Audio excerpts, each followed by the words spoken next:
Hello friends, आप सभी लोगों का स्वागत है आपके अपने यूट्यूब चैनल नोट्स कार्ट में। आज हम कुछ इंपॉर्टेंट कंफ्यूजन के बारे में डिस्कशन करने जा रहे हैं जो कि जनरली उन बच्चों को आता है जो आफ्टर 12th फार्मेसी कोर्स के लिए इंटरेस्टेड होते हैं फ्रेंड्स।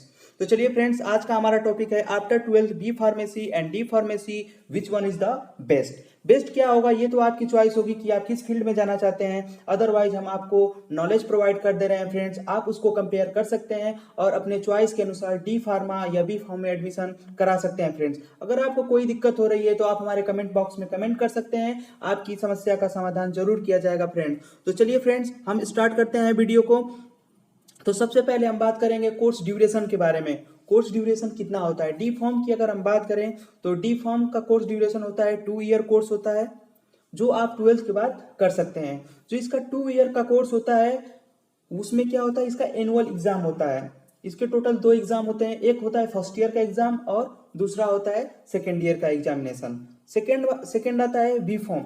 अगर आप बी फॉर्म रेगुलर स्टूडेंट हैं तो आपका टोटल 4 ईयर कोर्स होता है और इसमें इसका जो एग्जामिनेशन सिस्टम होता है वो सेमेस्टर वाइज होता है, जो कि 6 मंथ पे एक बार एग्जाम होता है। यानी कि एक ईयर में आपका 2 सेमेस्टर होता है। तो टोटल आपको, अगर आप बी फॉर्म रेगुलर के स्टूडेंट हैं तो आपको टोटल 8 सेमेस्टर देने पड़ेंगे। अगर आप बी फॉर्म लेटरल होते हैं, बी फॉर्म लेटरल मेनली क्या होता है, उसमें 3 ईयर्स का कोर्स होता है। उसमें आपको डी फॉर्म करना बहुत ही कंपलसरी होता है। अगर आप डी फॉर्म कंप्लीट कर चुके हैं उसके बाद आप लेटरल एंट्री करा सकते हैं बी फॉर्म में, जिससे आपके कोर्स की ड्यूरेशन 1 ईयर घट के 3 ईयर्स की हो जाएगी। अब 3 ईयर्स की आपकी कोर्स ड्यूरेशन है, इस प्रकार आपको 6 सेमेस्टर उसमें आपको देना पड़ेगा। ये तो हो गया टोटल आपका कोर्स ड्यूरेशन। नेक्स्ट आता है आपका एलिजिबिलिटी क्राइटेरिया। एलिजिबिलिटी क्राइटेरिया क्या होगी, तो डी फॉर्म के लिए एलिजिबिलिटी क्राइटेरिया होती है which you can do after, यानी कि 12th के बाद आपको ये डी फॉर्म करना होता है। यानी कि 12th के बाद मिनिमम क्राइटेरिया क्या है, अगर आप 12th कर लिए हैं तो आप उसके बाद डी फॉर्म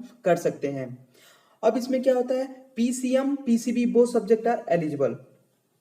अगर आप पीसीएम से हैं यानी फिजिक्स केमिस्ट्री मैथ या फिजिक्स केमिस्ट्री बायो, तो आप दोनों से कर सकते हैं। बहुत सारे बच्चों को कंफ्यूजन ये होता है कि सर हम मैथ किए हैं तो क्या हम डी फॉर्म कर सकते हैं। बिल्कुल, आप अगर मैथ से किए हैं तब पर भी आप डी फॉर्म कर सकते हैं। अगर आप बायो के स्टूडेंट हैं तब पर भी आप डी फॉर्म कर सकते हैं। इसी प्रकार अगर बी फॉर्म की अगर आप रेगुलर स्टूडेंट हैं तो भी आपको डी फॉर्म की तरह ही जितनी क्राइटेरिया है उसको फुलफिल करनी होगी। जैसे कि आपको 12th पास करना होगा, आपके जो भी बोर्ड है उससे 12th पास करना होगा, या तो आप पीसीएम हो या पीसीबी हो, दोनों से आप बी फॉर्म में एडमिशन करा सकते हैं फ्रेंड्स। अगर आप बी फॉर्म लेटरल में एंट्री करा रहे हैं तो आपका क्या होना चाहिए, डी फॉर्म क्लियर होना चाहिए। चाहे वो पीसीबी से हो या पीसीएम से हो, आपका डी फॉर्म कंप्लीट होना चाहिए विथ 50 to 50% मार्क। आपका मिनिमम 50 से 55% मार्क होना चाहिए किसमें, डी फॉर्म में। उसके बाद आप बी फॉर्म की लेटरल एंट्री करा सकते हैं फ्रेंड्स।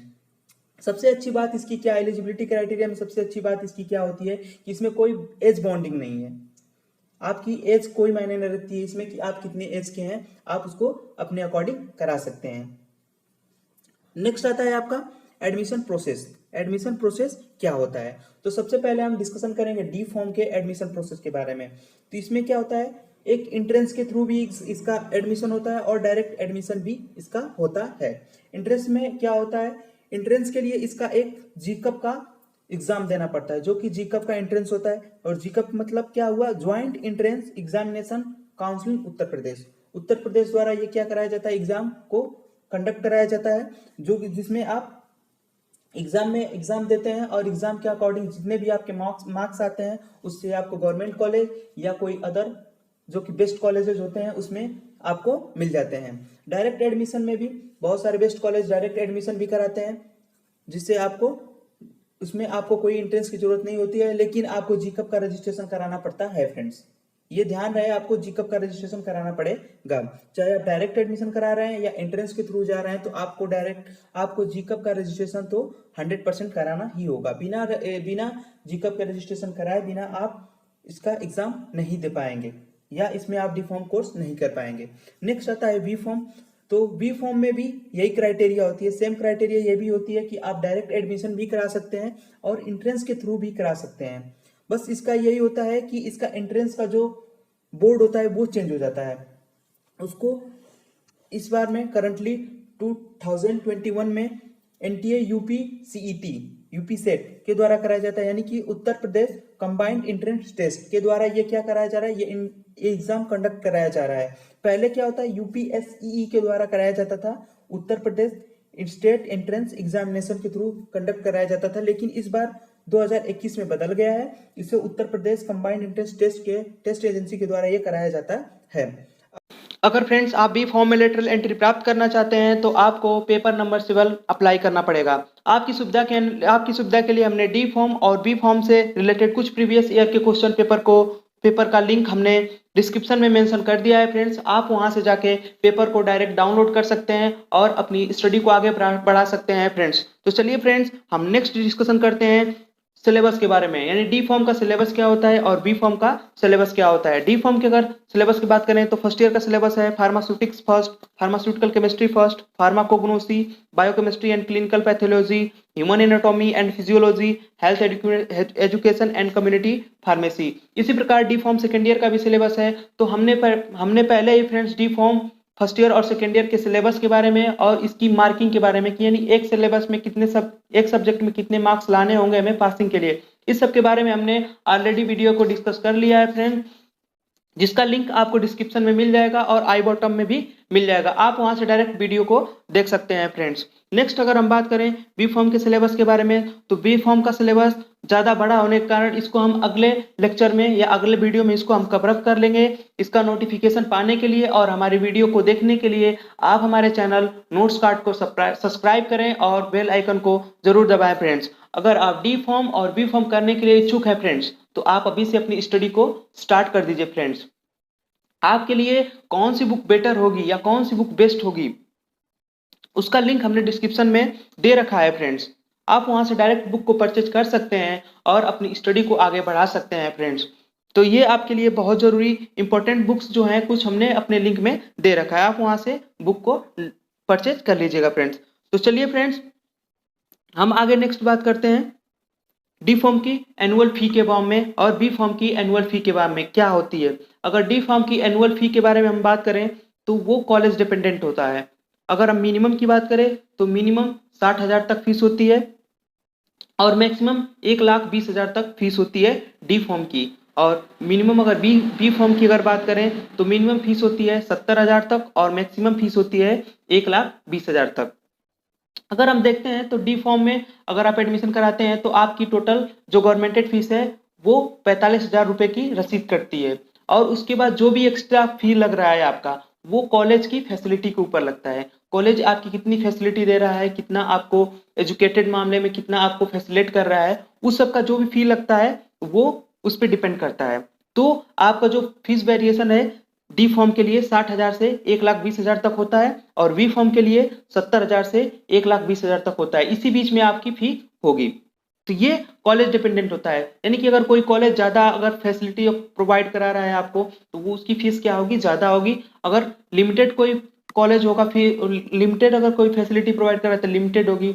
और इस प्रकार से कॉलेज की फी डिपेंडेंट करती है। तो ये हो गया मिनिमम और मैक्सिमम फी के बारे में डी फॉर्म और बी फॉर्म की। नेक्स्ट हम बात करेंगे स्कोप ऑफ फार्मेसी। अगर आप डी फॉर्म और बी फॉर्म कर रहे हैं तो अगर फार्मेसी कोर्स आप कर रहे हैं तो क्या इसका स्कोप है। तो सबसे पहले इसका स्कोप ये होता है कि अगर आप डी फॉर्म और बी फॉर्म कर रहे हैं तो आप एज अ फार्मासिस्ट हैं, एक आप फार्मासिस्ट की तरह बिहेव करेंगे। फार्मासिस्ट क्या होता है, प्राइमरी ट्रीटमेंट करने के लिए इच्छुक, मतलब प्राइमरी एथोराइज होता है और डॉक्टर के साथ रहता है। तो सबसे पहले हम बात करते हैं इसकी फार्मासिस्ट की। अगर बात करें तो उसमें आपको हमने 3 डिवीजन में उसको बांट दिया है उसके वर्क को, एक प्रैक्टिस सेटिंग में, इंडस्ट्री में और अदर सेटिंग में। तो पहले हम बात करेंगे प्रैक्टिस सेटिंग में। प्रैक्टिस सेटिंग में क्या कर सकते हैं आप, कम्युनिटी, किसी भी कम्युनिटी के साथ आप जुड़ सकते हैं। कम्युनिटी में क्या किया जाता है, हेल्थ के लिए प्रमोट किया जाता है या कोई प्रोग्राम हेल्थ रिलेटेड प्रोग्राम होते हैं तो वो कम्युनिटी में किए जाते हैं, तो उसके लिए आप पार्टिसिपेट कर सकते हैं एज अ फार्मासिस्ट। नेक्स्ट आता है आपका हॉस्पिटल। नेक्स्ट आपका आता है हॉस्पिटल। तो हॉस्पिटल में आप क्या कर सकते हैं, हॉस्पिटल में भी आप एज अ फार्मासिस्ट बन सकते हैं। ये हो गया हॉस्पिटल। हॉस्पिटल में भी आप एज अ फार्मासिस्ट बन सकते हैं। नेक्स्ट आता है क्लिनिकल। क्लिनिकल आप अपनी क्लिनिक को ओपन कर सकते हैं और उसमें आप जो छोटी मोटी चीजें होती है क्लिनिकल रूप में उसको आप कर सकते हैं। नेक्स्ट अगर हम बात करें अदर सेटिंग में, अदर सेटिंग में सबसे पहले आता है एकेडमिक। एकेडमिक में आप एज अ टीचर के रूप में हो सकते हैं, एज अ रिसर्च के रूप में, आप रिसर्च के क्षेत्र में भी, आप रिसर्च फील्ड में भी बहुत ज़्यादा एज अ फार्मासिस्ट हो सकते हैं। नेक्स्ट आता है क्लिनिकल रिसर्च के रूप में। क्लिनिकली आप रिसर्च के रूप में भी बहुत ज़्यादा यूज होता है फार्मासिस्ट का। और रेगुलेटरी के रूप में आप किसी भी इंडस्ट्रियल या किसी भी संस्था के रेगुलेशन में भी पार्टिसिपेट कर सकते हैं एज अ फार्मासिस्ट। नेक्स्ट आता है इंडस्ट्री में। इंडस्ट्री में आपका क्या रोल होता है? अगर आप डी फॉर्म और बी फॉर्म कर लेते हैं तो इंडस्ट्री में आपका क्या रोल होता है? तो सबसे पहला होता है प्रोडक्शन। किसी भी मेडिसिन का आपको प्रोडक्शन करना है तो उसमें आप फार्मासिस्ट ही पार्टिसिपेट करते हैं, उसमें जनरली आप फार्मासिस्ट ही पार्टिसिपेट करते हैं। नेक्स्ट आता है क्वालिटी इंश्योरेंस। किसी भी दवा का क्वालिटी अगर जांच करनी है, क्वालिटी कंट्रोल, क्वालिटी को कंट्रोल करना है तो आप एज अ फार्मासिस्ट होंगे और वही आप ही उस काम को करेंगे। नेक्स्ट आता है रिसर्च एंड डेवलपमेंट में, तो आप ही पार्टिसिपेट करेंगे एज अ फार्मासिस्ट, जिसमें बल्क ड्रग को बनाया जाता है उसमें फार्मुलेशन के बारे में बनाया जाता है उसको बारे में। नेक्स्ट आता है पैकेजिंग के बारे में।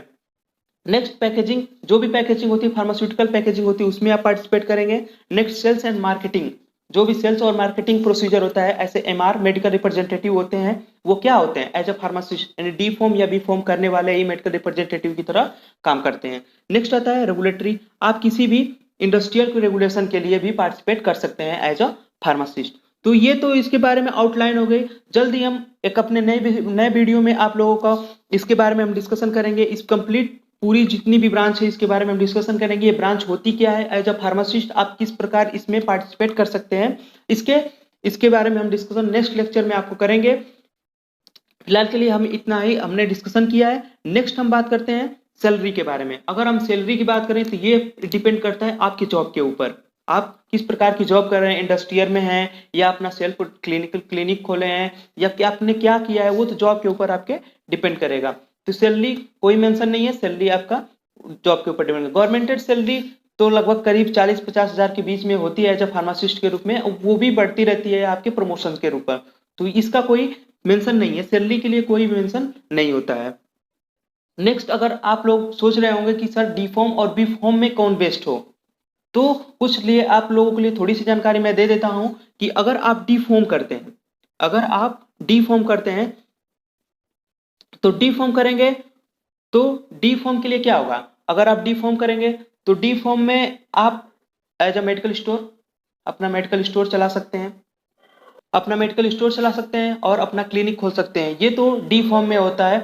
और आप आर्मी प्रोसेस जो होता है, आर्मी की भर्ती भी आती है, कुछ आर्मी की जो वैकेंसी आती है वो डी फॉर्म के लिए भी आती है, तो ये डी फॉर्म का होता है। अगर आप बी फॉर्म कर लेते हैं तो जो भी आधिकारिक पोस्ट होती हैं, जैसे ड्रग इंस्पेक्टर हो गया, अदर जो भी हेल्थ रिलेटेड जितने भी अधिकारी होते हैं, वो सब की जितनी भी पोस्टें आती हैं वो बी फॉर्म से रिलेटेड आती है। अगर आप बी फॉर्म करते हैं तो ड्रग इंस्पेक्टर या किसी आधिकारिक पोस्ट पे आप जा सकते हैं और आपका बैचलर भी कंप्लीट हो जाएगा। तो ये दोनों कोर्स होते हैं। मिनिमम एलिजिबिलिटी ऑफ फार्मेसी के लेवल के लिए सबसे मिनिमम एलिजिबिलिटी क्या होती है? डी फॉर्म होती है। तो ये हो गया आपको कंप्लीट डी फॉर्म और बी फॉर्म के डिस्क्रिप्शन के बारे में। हमने जितना भी डिस्कशन किया, ये बी फॉर्म और डी फॉर्म के बारे में जो भी आउटलाइन थी हमने आपको बता दिया है। आप एक दूसरे से कंपेयर कर सकते हैं, कंपेयर करने के बाद आप चॉइस कर सकते हैं कि आपको डी फॉर्म करना है या बी फॉर्म करना है, उस हिसाब से आप अपनी स्टडी कर सकते हैं फ्रेंड्स।